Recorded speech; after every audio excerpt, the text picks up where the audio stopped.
The Titanic's first-class experience wasn't just about luxury, it represented the most extravagant and ultimately the most tragically ironic way to die in the early 20th century. Oliver, how did a ship designed to be the pinnacle of human engineering become a symbol of fatal hubris for its wealthiest passengers? It really comes down to an almost unbelievable level of confidence and display. Imagine stepping onto the dock in Southampton in April 1912. The Titanic looms, nearly 900 feet long, 11 stories high. She didn't just sit in the water, she overshadowed the city. One telling detail, she had 4 funnels, but the 4th was purely decorative. 3 simply didn't look rich enough, a perfect illustration of the philosophy behind the entire vessel. So, the very design was a statement of excess, almost from the ground up. You mentioned the separate gangways. The sheer scale of class division must have been stark even before passengers boarded. Absolutely. You'd ascend a private gangway while far below, hundreds of immigrants shuffled aboard through an entirely different entrance into a world you'd never see. Even as the ship eased from the dock, there was an incident. A smaller liner had its mooring ropes snapped by the displaced water, narrowly avoiding a collision. It was laughed off like a minor inconvenience, but it foreshadowed the ship's powerful, almost uncontrollable presence. And that sense of untouchable power extended to the accommodations themselves. How opulent were these first-class cabins? They were beyond luxurious. A typical parlor suite wasn't just a room, it was multiple rooms on a boat. Mahogany paneling, marble washstands, even a wardrobe room specifically for clothing. The most expensive suites cost what a comfortable family home would on land. Passengers essentially spent the price of a house to cross the Atlantic for a week, and ironically, they'd spend most of that week elsewhere, because the ship itself offered so many other impressive spaces. A room just for clothes. That detail alone speaks volumes. And then there's the grand staircase, a feature that feels almost like a character in its own right. It was the ship's architectural heart. Beneath a wrought iron and glass dome, carved oak, gilded balustrades, a cherub holding a lamp, and a clock framed by figures of honor and glory. It was designed for a grand entrance. Descending it was an art form. The lighting by night was theatrical, ensuring no one was ever poorly illuminated. It was a triumph of design, yes, but the irony is that one of the most advanced ships ever built celebrated a really magnificent way to go downstairs. That's a profound observation. The ultimate engineering marvel, and one of its proudest features is essentially an elaborate hallway. This meticulous attention to superficial grandeur extended to daily life, I assume, even to something as basic as getting dressed.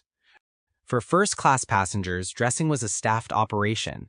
Ladies required a maid for the sequence of chemise, corset, and petticoats, often needing to hold a bedpost while the maid laced the corset to achieve the fashionable silhouette. Gentlemen had valets to ensure their white tie attire was impeccable, from the stiff collar to the hand-tied bow tie. This wasn't helplessness, it was refinement. And they'd do this multiple times a day. Morning dress, luncheon costume, afternoon promenade attire, full evening regalia. Wearing the same outfit all day would have been unthinkable. So even the most fundamental tasks were outsourced, almost as a display of status. And the eating. The source describes it as a continuous performance, not just a meal. Eating was theater. Breakfast wasn't just toast, it was grilled kidneys, smoked salmon, a dozen egg preparations, and a parade of breads. All from a printed menu and no bill, of course. But dinner was the main event. 11 courses. Oysters, consommé, poached salmon with its own dedicated fork. Then fillet of beef, roast duckling. And when you thought you couldn't eat more, they'd bring out punch romaine, a slushy alcoholic sorbet served as a palate cleanser, a halftime show so you could continue eating. This would be followed by roast squab, foie gras, and multiple desserts, each paired with wine. Nobody was truly hungry, it was a ritual. A palate cleanser so you could eat more. That's a new level of indulgence. And if the main dining saloon wasn't exclusive enough, there was a second restaurant. Yes, a fancier one modeled on the Ritz in London. You'd pay extra to eat there on top of an already exorbitant ticket price. The ultimate luxury was being able to request a refund for the meals included in your fare, meals you'd simply skip to eat in the more exclusive venue. It highlights an economics that makes no sense unless you understand that sense was never the goal. Status was. The absurd lengths people would go to for perceived higher status, but the amenities Oliver described as unhinged in the source are perhaps the most striking examples of this disconnect. A heated seawater pool on a ship surrounded by the sea? It was truly remarkable. They pumped ocean water inside, warmed it, tiled it, and charged you to swim in a nicer version of the water you were already floating on. Then there was the Turkish bath, with gilded beams and bronze lamps, where you progressed through rooms of escalating heat attended by staff. Edwardian wellness, expensive and slightly uncomfortable, but primarily for the bragging rights. And then there's the gymnasium with its mechanical camel and the squash court, 2 decks tall with a resident professional. The source makes a chilling point about the squash court versus lifeboats. That detail lands hard when you consider the outcome. Someone in a design meeting allocated valuable hull space to a 2-deck squash court, not more lifeboats. A squash court. It illustrates a complete misplaced sense of priorities, born of absolute certainty in the ship's invincibility. Which brings us to the hidden world below deck, the other 2 ships within the Titanic. This grandeur was only for a select few. Indeed. At the top, the world of marble and 11-course dinners. In the middle, second class, which was still luxurious by the standards of other ships. And at the bottom, hundreds of immigrants, packed into cramped but clean quarters, carrying everything they owned towards a new life. The separation wasn't just custom, it was built into the steel, with physical gates dividing the classes. Partly for immigration law, but largely because the social order of the era demanded that classes not mingle. So the class divisions were physically enforced, yet there was also a shared experience, particularly the vibrant music in steerage. Yes, in the evenings, folk tunes, fiddles, and dancing filled the lower decks. The genuine joy, by many accounts, was loudest in steerage, people from a dozen countries celebrating their journey to a new life. But regardless of class, everyone was heading toward the same patch of dark ocean. The sea, of course, didn't consult the passenger manifest, and those gates would prove tragically significant later. The passenger list itself reads like a who's who of the era's elite. John Jacob Astor, Benjamin Guggenheim, Isidore, and Ida Strauss. These were individuals who shaped industries and cities. They carried an innate sense of their own importance. They truly did. They moved through the ship with the unconscious ease of those who had never doubted their own standing. They believed the Titanic had been launched specifically for their convenience. Their certainty was total, and this certainty was about to meet a force that had no concept of passenger lists or social hierarchy. That confidence extended to the ship itself, the belief that it was unsinkable. How did this pervasive myth take hold, despite the word practically being used? The Titanic's design included 16 watertight compartments, a marvel of engineering. It was indeed described as practically unsinkable, but the public, uninterested in caveats, simply dropped the practically. This led to a catastrophic oversight. There were lifeboats for only about half the people aboard. This wasn't an accident, it was a deliberate choice, fully compliant with outdated regulations that calculated lifeboat capacity by tonnage, not souls. A considered decision, not an oversight. That's a stark difference. And the reason for not having more lifeboats, they would have cluttered the promenade and spoiled the view. Precisely.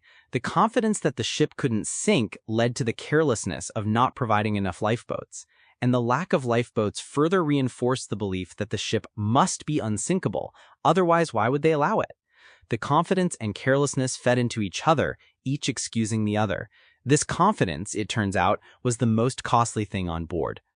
The fatal loop of reasoning, and then came the final night.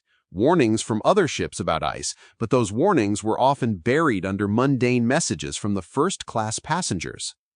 Warnings arrived all through the final day. Ice ahead, growlers, icebergs. Some reached the bridge, but others were lost beneath a pile of cheerful telegrams from wealthy passengers. Greetings, boasts, dinner plans. The ship's wireless operators, swamped with this fashionable trivia, didn't always relay the ice warnings with urgency. One nearby ship, trying to report being surrounded by ice, was effectively told to keep quiet by an irritated Titanic operator. That ship then switched off its wireless, meaning its crew heard nothing when the distress calls began later. A millionaire's cheerful telegram over a crucial ice warning, the silence that cost lives. The ship didn't slow down, believing it was impervious to such threats. Great ships kept their schedules. Ice was something to watch for, not to fear. There was no moon that night, and the sea was glassy calm. While this sounds peaceful, it was the worst possible condition. Choppy seas break white against ice, making it visible. A flat, calm sea gives nothing away. An iceberg in still water is just a slightly darker patch in an already black night, visible only when it's very close. At 20 minutes to midnight, the lookout saw it. And the order to turn and reverse. A ship of that size couldn't truly swerve. No, she negotiated, and the negotiation failed. She scraped along the iceberg's side. This, ironically, was the worst outcome. A head-on collision might have flooded only 2 compartments. The long, gentle scrape opened 5.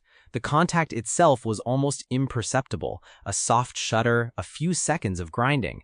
Many passengers slept through it. Others played with chunks of ice scattered on the forward deck. But below the waterline, the math was done. The ship's designer understood almost immediately she was going to sink, 2 hours perhaps, and boats for only half the people. The chilling reality setting in, and then the loading of the lifeboats, which was chaotic and tragically inefficient. In those crucial initial moments, many passengers simply couldn't believe the ship was doomed. The deck was steady, the lights were on. Climbing into a small open boat over a black sea felt far more dangerous than staying put. Early boats pulled away half empty, sometimes with only a fraction of their capacity. Every empty seat was a life that could have been saved. The hierarchy that defined their lives didn't dissolve, it hardened. First-class passengers were closest to the boat deck, best informed, better guided. While below, behind those same class gates, hundreds struggled through a labyrinth in the dark. The great men made their choices. John Jacob Astor helped his young, pregnant wife into a boat, asked if he could join her given her condition, was told no and stepped back. Benjamin Guggenheim reportedly changed into his finest evening clothes, declaring they would die as gentlemen. Isidor Straus refused to board while younger men remained, and his wife, Ida, famously refused to leave him after 4 decades of marriage. She sent her maid to safety and stayed with him. They were last seen together. The sea rose, the deck tilted, and the band played until it could play no more. None of the 8 musicians survived. Their choices in the face of inevitable death, some with dignity, some with a final act of devotion. Looking at the numbers, the class disparities in survival are stark. Of roughly 2,200 souls aboard, only about 700 survived. Among first-class women, almost all survived. Among first-class men, roughly a third. But among third-class passengers, the losses were brutal. The loss of children in third class was especially terrible. A generation of young immigrants who had crossed an ocean towards a new life and never reached it. Wealth wasn't a guarantee of survival, but it undeniably weighted the scales.